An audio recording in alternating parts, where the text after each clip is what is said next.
Hello, Targar friends. Hey everybody, it's Jason Blaha here, and once again it's time for another Orc Mode workout, and today was Dynamic Effort Bench Press Day. It's been over 4 months since we've had DE work.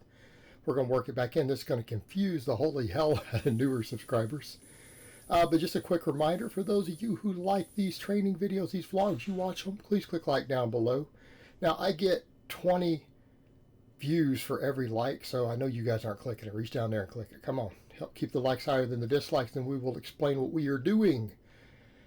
I'm going to focus on range of motion a lot, on dynamic work for a while now that I'm doing it. So it's going to be 2 max days every week, 2 dynamic days every week, and then restoration days in between.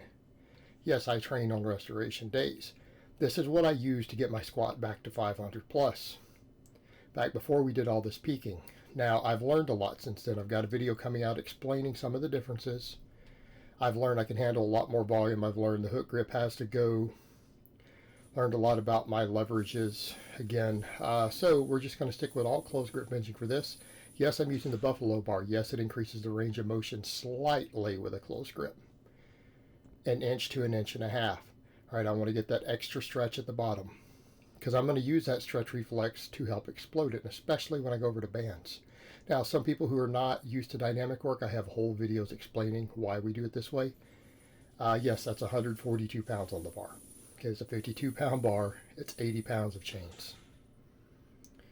Yes, we go very light, and we explode as hard and as fast as we can. Now, some people are going to look at this and go, Jason, I think your DE work should be a hair faster. And you know what?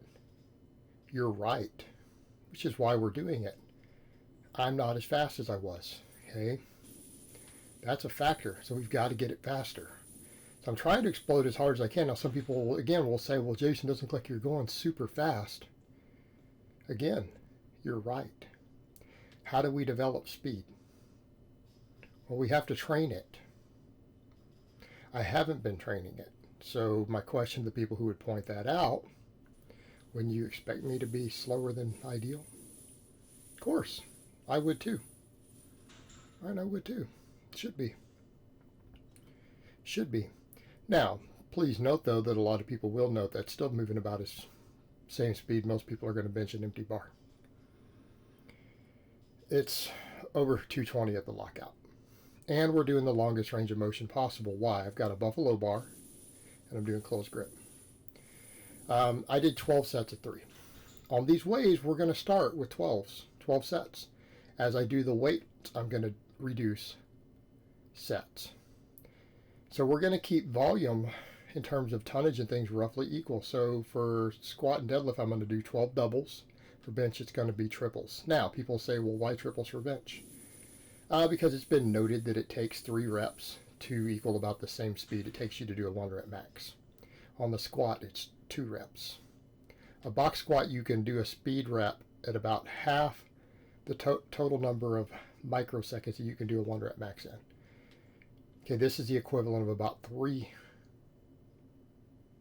reps of this is about the same time it'll take you to do a max if your percentages are right. Okay, so in terms of the concentric time, so that's why we choose these rep ranges. And again, for maximum acceleration. So we build speed, and again, this is the longest range of motion possible. So what I'm going to do next time we do this, we're obviously going to do the 5% increases in weight. So I'm going to go to 10 triples, and I'm going to go down to 8 triples. So with each weight increase, I'll drop 2 sets off, because you start to slow anyways. Even as you get better at doing speed stuff, as you start doing the increased weight, when you get sets deeper, you lose the speed anyways. If we're not exploding still, we're not getting our benefit. For those curious, yes, you hypertrophy from this. Look at the data on speed strength. Look at even the stuff Knuckles has pointed out. Sub-maximal weights, even weights that are not even within 5 of failure. If you move them fast enough, they hit upper threshold fibers and they stimulate potential hypertrophy. So in this case, we get 36 fast reps, in which we're having to deal with a different deceleration curve because of the chains, adding 80 pounds of chains on the way up. Again, I'm doing a longer range of motion. So same thing, the box squats are going to be on a deep box this time. I'm probably going to do sumos because I need to work that range of motion again, but I may start doing phases with deficit deadlifts. Okay, now my strength is going up. I'm getting good at all these exercises. So I did all the accessory movements today and they all felt easier. These dips, I use this band again, and I did 5 12s last time. I did 12s on the first 3 sets and I realized these aren't really that close to failure. And I was able to grind out 15 for the last two. I'm probably going to need to go to the next band up pretty soon. I don't want to be hitting 15s on these. I wanted to keep them closer to 10. I need to go to the next band to get back down to 5 by 10. Now, we can still gain hypertrophy, obviously. I mean, banded dips when you weigh 220, still challenging, even at higher reps. But, 15 is getting a little bit higher than I want to get for a multi-joint movement like this. So I want to get it closer to 10s. I need to add tension. But they lit my pecs up. And a lot of people would say that with the close grip against the chains, they're like, oh man, that should be a serious tricep movement. No, I felt nothing but chest. I think particularly because of that extra range of motion at the bottom. My chest got a hell of a pump from it. Same thing from these dips, right? Same thing from these dips. And I think what's going on, I think my triceps are getting stronger. And the reason I say that, my JM presses were way too easy today. I went to do my prescribed weight, and sets of 15 weren't challenging enough. And I went ahead and knocked it out, but I realized next time I'm gonna have to increase the load. I'm getting stronger at the JM presses. Why are we doing the JM presses? To get stronger at close grip benching and keep my triceps ahead of the curve. Well, they're getting too easy. And I noticed it here on these things. Since I don't feel triceps at all on either one of these movements, the speed bench I felt all chest. On this I felt all chest. My triceps are probably getting stronger, and I think that's a fair assessment. For my chest is doing all the work. So even though I got rep PRs with these bands, the chest is really doing the work. The triceps just weren't having to work that hard. So they're probably getting stronger. And I think looking there from that angle, my triceps do seem to be growing too. They're probably a little bigger. Not that I have big arms. My arms need a lot of work in general. We know that. So when I say that, I don't want people to say, oh, Jason thinks he's got massive 20-inch arms now. No. I'm just saying they're growing. I'm not saying they're caught up, right? There's a difference. There's a big difference between the two. You know how people interpret stuff. Everybody's so critical with their nonsense.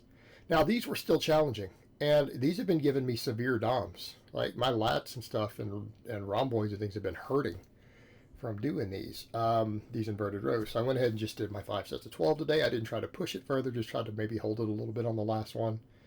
They're giving me a lot of work. So much so that I think last time they interfered with my rows a little bit. So again, I can't push these too hard because I've got to do pulling and stuff sometimes on my lower body days the next day. These have been working me really hard. Now, people will say it's just an inverted row. I'm like, guys, I weigh 220. And I do a ton of back work already. These are challenging, especially high up on the chest, especially with the wider grip. They're challenging for me. Sets of 12, they're challenging. Like I'm getting a hell of a pump, and I'm getting DOMs. And that's the other thing, guys. When you're adding a movement in, even if you don't think it's that difficult of a movement, and you're an advanced lifter and you're getting DOMs from it, you're definitely doing some work. Definitely doing some work that you haven't been doing. Because honestly, not many exercises give me DOMs. Okay? And people remember that. When I hit that 615 deadlift, I didn't feel anything the next day. I didn't feel anything. And I did accessory work after. So the difference here, these do give me DOMs. So it's clearly very effective towards my goals. I feel everything pumped where I want it, the whole upper back, which is what this day is focused on more because this is bench accessories. We get more of the middle back from doing the rows and everything, and it works largely the same muscles, just the ratios are different. This is a little more specific to carrying over to my bench press. Okay, we need that upper back. We need those rear delts. We need all of that stronger. Okay, there's a lot of muscles I have to really strengthen up if I want a decent bench. That's why my bench is the priority in my training. I get people who say that. They're like, well, clearly things your biceps need more priority. Well, they're getting all they can handle. Your bench needs to be your priority. That's right. Over 50% of my training every week is dedicated purely to the bench, right? Because we do a little bit of accessory work for the bench on the squat and deadlift days. My bench gets 50% of my training days. Squat and deadlift combined only get the other half with a little bit of back work that carries over to the bench. I'm also doing triceps and stuff on the off days. with the bands. Now the JM presses, this weight's what I used last time. 5x15 was easy, and I think the last set I did like 17. I'm like, okay, I have to increase this weight. I just flew through them. And I didn't quite get the same tricep pump I've been getting. I mean, it was there, I felt them, but not to the same degree. So it means my triceps are probably getting bigger, they're getting stronger. That's one reason the dips and things are getting easier. One reason I'm mainly only feeling more chest on those other movements, my triceps are just not being challenged. Well, that's a good thing. We need tricep development. I need more tricep, obviously. So it means we're getting the desired result. But it also means, since I'm easily doing 15, I'm going to need to add another 5 pounds. And I might have to add every workout a little bit. Because again, I was happy with the bar path. It felt like everything was in the right position. And this has been giving me a deep, deep burn in the medial head of my tricep and the lateral head too. And it didn't today with the same weight and able to hit 15s on all the sets and then 17. I've got to add weight. Like I said, this is one of these when I did it, I probably could have just added some weight immediately. But I'm like, let me finish it out. Let's make sure. And I took fairly short breaks. So it's not like I took 5 minutes or something crazy between sets. And I maintained it. So, okay, it's time to increase. Again, I don't mind doing 15s, but if 15s aren't basically failure or 1 rep in reserve, for a movement like this, it's a little bit light. Now, I don't mind it so much on the dynamic effort day because it's a more volume day. Maybe on max effort day, I might have gone a little heavier just in case. Because sometimes we might want a little bit lower reps on that day with a little more tension, just to, again, keep it the flow of the training.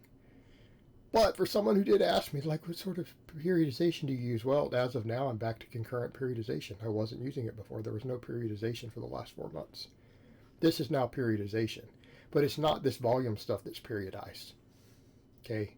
It's the max work and the dynamic work. That's my concurrent periodization. Accessories are just straight volume. This is just repetition method. Repetition effort method. Repping all these supplemental lifts to put meat in the right places. In this case today, where's that meat? Pecs, triceps, upper back, shoulders. Right? I mean, the pecs is mainly off the main lifts though. But then all this supplemental stuff. Upper back, shoulders, triceps. I even do the biceps at the end. Because why not? I'm already doing all this upper back work. My biceps are getting started. Let me finish them. You know, that means I'll get bicep work 4 days a week. But you know what? Biceps recover. They recover really well. They're a small muscle. Not doing massive amounts of volume. You know, realistically, if I don't count any of the band stuff, just what I'm doing with these last few workouts, it ends up being like 12 sets for biceps a week. Right? 3 sets on each of the 4 days after doing rowing, which also works them. Okay, some sort of curl. That's a good, nice supine contraction and stretch. Wide grip upright rows went even wider. Pinkies are on the rings. Same weight. Again, I want to point out this is a counter-indicated exercise. The way I'm doing it is safe. The way you see people doing it with anything narrower or coming up to their chin is not safe. I'm going to state that for the record. I don't care how many months you've done it and it doesn't hurt. You are at risk of hurting yourself. Every expert agrees. Most of the same experts, when they look at it, will agree the way I'm doing it is safe. But you pay attention to it. Pay attention to your shoulders. Wide grip. We pull to the chest. We do not pull to the chin. But that wide grip is important. And I'm pretty wide at this point. Like I said, my pinkies are on the rings. And we don't go that high. And it's just pump work. Right? It's just pump work for that. And I ended up doing 15. Some of them kind of were a little rest pausey at the end. Same weight I did 12s last time we did 15s. I probably need to increase this soon. But delts are a very volume resistant muscle, aren't they? If delts are a volume resistant muscle, I don't mind 5 sets of 15 done twice a week. Probably pretty good considering the front and the rear delts get a lot of other work. This works them also, works the traps, but works the side delt. Probably getting right about the volume we need to actually grow. But again, I want to point out, doing this exercise differently than I'm doing it is not safe. And I have to say that because man, kids will imitate it and they'll say, oh, he does upright rows. I'm not doing upright rows. I am doing wide grip upright rows. They are not the same thing. Okay, that stuff where you're inside your armpits, like where your hands are in front of your nipples, and you pull to the chin with those elbows way up in the air, will cause shoulder impingement. And that is not a controversial statement. Saying that these are safe is a controversial statement. It's just that most experts will agree the way I'm doing on this. And I may have to cut these out. Right? I might have to rotate them out just to avoid overuse injuries because they cause DOMs. These absolutely cause DOMs in my shoulders. It was bad the first workout. It's been reduced now. And I feel like this time it probably won't be so bad. But it's doing a lot of work. But I may have to work them out. I may have to rotate them out and find something else to replace them for a block. And then put them back in. Okay. But obviously I'm getting challenged near the end there. You know, getting challenged. It's obvious that those are rest pause at the end. And what did I do last time? Same thing I'm doing today. I already had the bar loaded. Let me get some curls. And really, these are about 10 reps are really challenging. The last couple I'm really having to strain on each rep, each set. And they're pretty much failure. And people say, what do you mean failure? You didn't fail in the middle of the rep. When I go to do a curl and it just kind of sticks at the bottom, that little nudge and it doesn't move up, that's failure. Right? You say, well, why is that failure? Because you go to do a rep and you don't feel the bar move, that's it. That one I didn't do it because it felt hard, but definitely the last set I went to try it and it didn't go up. Like you just try to flex the arm and the weight doesn't move. That's failure, momentary muscle failure. But 3 sets of this, and I count these as cheat curls. Again, I've had people kind of chime in, I don't know, your cheat curls aren't that cheating. Well, there's body movement. That's cheating. Yes, I understand they're fairly controlled. But it's not super strict, right? They're not super strict. And they don't have to be. You just don't want to be swinging, you know, you don't want to be swinging like the swing on the kids' playground, right? Needs to be some control. Definitely trying to control the eccentrics a little bit. Not big into super slow eccentrics. I don't believe that they cause hypertrophy. The evidence doesn't prove that. There's hypothesis that suggests it. Data doesn't always support it. So just a controlled eccentric. And I try to control a little more the last set as I'm getting closer to failing. But again, you guys will notice on the last rep when I get there before this video ends that, yeah, it is. I go to do a rep and it just doesn't move. So it's failure. So it's just to kind of finish the biceps, make sure they get some work. My biceps need the work, and it's an upper body day. So I did them. I already had a bar loaded. Why not? It's easy to just knock 3 sets out. So I hope it has been informative, and I will talk to you guys next time.